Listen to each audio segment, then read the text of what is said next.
धान पड़े हुए हैं बाहर काफ़ी, तो ये आप लोगों की मेहनत है, लेकिन अगर बारिश वगैरह आ जाए तो क्या होगा? क्या हम लोग टोकेंगे, ढकेंगे, क्या करेंगे इसको? खराब होगा तो हम लोग नुकसान सहेंगे। कुछ किसान ऐसे हैं 2-2 महीना हो गया पेमेंट अभी नेफेड का नहीं दिया है। यहाँ पे पेमेंट हो ही नहीं रहा है नेफेड का। तो सर हमें तो अभी टोकन ही नहीं मिला, ऑफलाइन ऑनलाइन होते होते अब टोकन नंबर हमारा आया है, तब हम मंडी में धान खरीद रुक गया। अब पता नहीं कहाँ जाएंगे, कुछ होगा कि नहीं होगा। नमस्कार, आप देख रहे हैं लोक सेवा न्यूज़। मैं हूं आपके साथ रजत त्रिपाठी। लोक सेवा न्यूज़ की टीम चंदौली है। हम लोग गुजर रहे थे तो मंडी है। इस मंडी में धान खरीद और बिक्री होता है, लेकिन यहाँ की स्थिति को आप देखिए, किस तरह खुले आसमान के नीचे किसान अपना धान जो है वो लगाए हुए हैं। अगर सोचिए बारिश आ जाए, एक आध बारिश आ जाए तो किसानों के महीनों की मेहनत बेकार हो जाएगी। किस तरह से देखिए धान यहाँ पड़े हुए हैं, बाहर पड़े हुए हैं, कुछ वहाँ देखिए किस तरह से धान एकदम उखड़े हैं, वहाँ जो है कोई चट्टा भी नहीं है ढकने के लिए। लेकिन अगर किसी न किसी तरीके से एक आध बारिश आ जाए तो किसानों के महीनों की मेहनत बेकार हो जाएगी। चलिए आपको यहाँ से पूरा रिपोर्ट दिखाते हैं।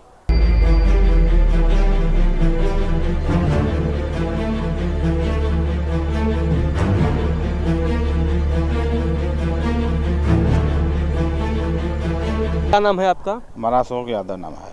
ये यादव जी, जो यहाँ धान की बिक्री हो रही है, क्या कुछ यहाँ अव्यवस्थाएं हैं? व्यवस्थाएं बहुत है, नहीं है यहाँ कोई व्यवस्था नहीं है। ये लोग तौल ठीक ढंग से नहीं कर रहे हैं और धान गिरवा कर देख रहे हैं बाहर ले जाइए, अब नहीं तोलाएगा, यही सब परेशान कर रहे हैं लोग। वो लोग क्या करें हम लोग? ये जो मैं देख रहा हूँ यहाँ धान पड़े हुए हैं बाहर जो है काफ़ी, तो ये आप लोगों की मेहनत है, लेकिन अगर बारिश वगैरह आ जाए तो क्या होगा?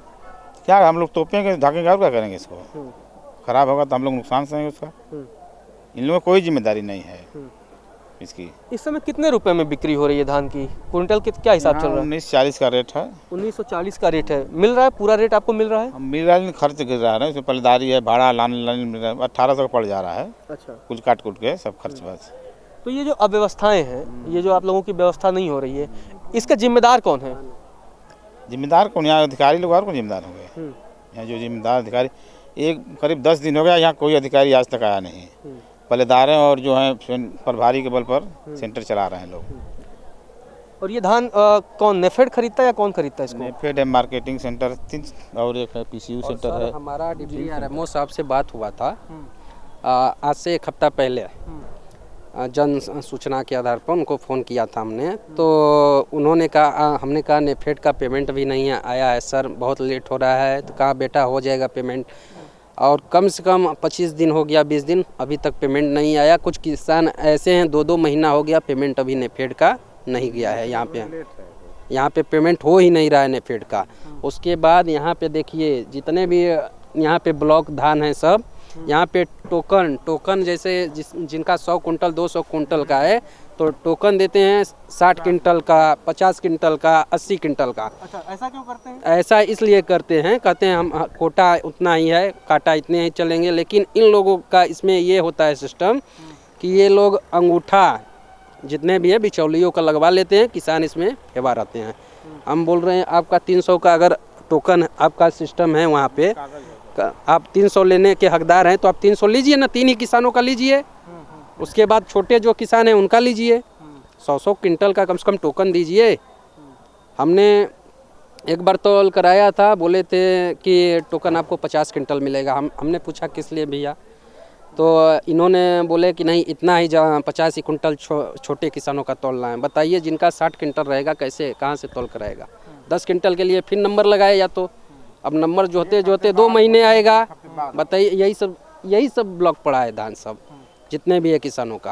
तो ये जो धान यहाँ बिखरे पड़े हैं, ऐसे मैं देख रहा हूँ, ये किन के हैं? मतलब ये खरीद के बाद रखे गए या किसान पहले ला कर? किसान का पहले से ही है। जिनका 100 क्विंटल धान है वो भाड़ा से लेकर आएगा तो पूरा ही लेकर आएगा। अब तौल उनका 50 क्विंटल हुआ तो 50 क्विंटल ब्लॉक हुआ कि नहीं हुआ? यहाँ पे रुक गया ना 50 क्विंटल। अब ये बोलेंगे कि आपका अब नंबर आएगा तब। बताइए सर, ये सिस्टम गलत है कि सही है? अब नंबर वो जो है 2 महीने 3 महीने तब तक खरीदी बंद हो जाएगी।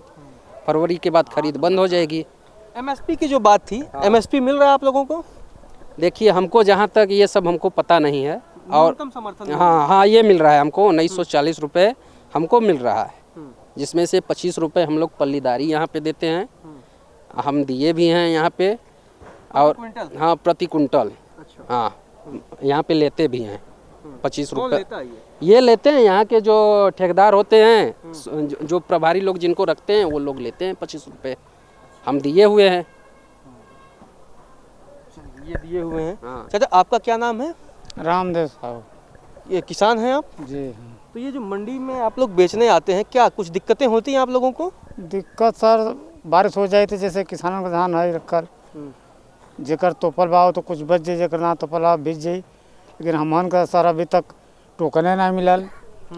अब सुना था कि यहाँ से अब तौल बंद हो रही है। ये सब किसानों का धान है, तौल बंद हो गया है सरकारी आदेश से। चाहे जो भी यहाँ के अधिकारी हैं, अब कहीं कह रहे हैं कि अब 1-2 दिन में कहीं जगह एडजस्ट होंगे तब तौल होगा। तो सर हमें तो अभी टोकन नहीं मिला। ऑफलाइन ऑनलाइन होते होते अब टोकन नंबर हमारा आया है, तब यहाँ मंडी में धान खरीद रुक गया। अब पता नहीं कहाँ जाएंगे, खरीद होगा कि नहीं होगा। कौन जिम्मेदार है इसका, कौन है? जैसे आप लोग मेहनत करते हैं, महीनों तक आपने मेहनत किया, फसल उगाई, फसल में भी कई बार पैदावार अच्छी होती है, कई बार नहीं होती। चलिए जो हुआ वो आप बेचने तो आ गए।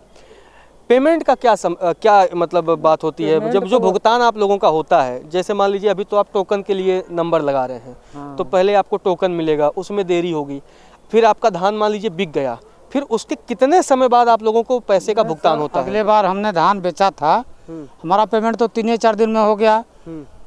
उसमें कोई दिक्कत नहीं है। हाँ 3-4-5 दिन में हो गया पेमेंट हमारा। हम धान भी बेचे, गेहूँ बेचे।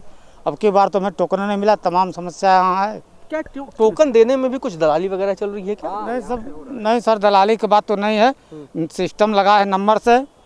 हम लोग एक बार हमें 10 जनवरी का टोकन मिला, उसके बाद उसको ऑनलाइन कर दिया गया। टोकन जिन किसानों को मिला था वो कैंसिल हो गया।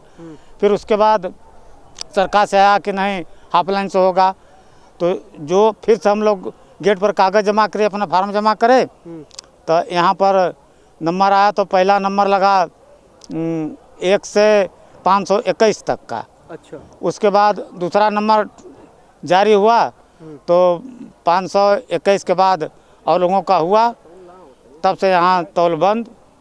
जैसा कि आपने देखा, हमने सवाल भी उठाया कि जिस तरह से धान बाहर पड़े हुए हैं, अगर बारिश हो जाए तो क्या होगा? किसानों की मेहनत बर्बाद होगी। उसका एक नमूना यहाँ है। देखिए यहाँ धान गजा हुआ था, लेकिन बारिश हुई और फिर ये धान पूरी तरीके से चौपट हो गया है। अब यही हाल वहाँ देखिए, धान अच्छा है, लेकिन अगर बारिश हो जाए तो उस धान की स्थिति बिल्कुल इस धान जैसी हो जाएगी, बर्बाद हो जाएगी, किसानों का मेहनत बर्बाद हो जाएगा। और यहाँ स्थिति आप देखिए, आपको दिखाते हैं, देखिए किस तरह से बोरे के अंदर रखे धान भी जो है वो ख़राब हो रहे हैं, किसानों की मेहनत बर्बाद हो रही है। और कई बार अक्सर सवाल उठाए जाते हैं कि ये जो ख़राब धान है ये आखिर किसको बेचा जाता है, ये ख़राब क्यों किया जाता है, ऐसी व्यवस्था क्यों है, क्यों किसानों की मेहनत के साथ हमेशा खिलवाड़ किया जाता है। देश में एक बड़ा किसान आंदोलन हुआ, उसके बाद भी आज सरकारों ने कुछ सबक नहीं लिया। किसानों की स्थिति जस की तस है। किसान लाख मेहनत कर ले, उसकी मेहनत को बर्बाद करने में शासन, सत्ता, सरकारें कोई कमी नहीं छोड़ती हैं। लेकिन सच्चाई यह भी है कि जो लोग किसानों के साथ अन्याय करते हैं, उनका भी जीवन इन्हीं खेती किसानी वाले मेहनती लोगों के उपजाए हुए अनाज से इनका जीवन चलता है। क्योंकि अन्न की जो बात है, बिना अन्न खाए न अधिकारी रह पाएगा, न सरकारें जी पाएंगी, न सरकारें चल पाएंगी। फिलहाल के लिए इतना ही। आप देखते रहिए लोक सेवा न्यूज़।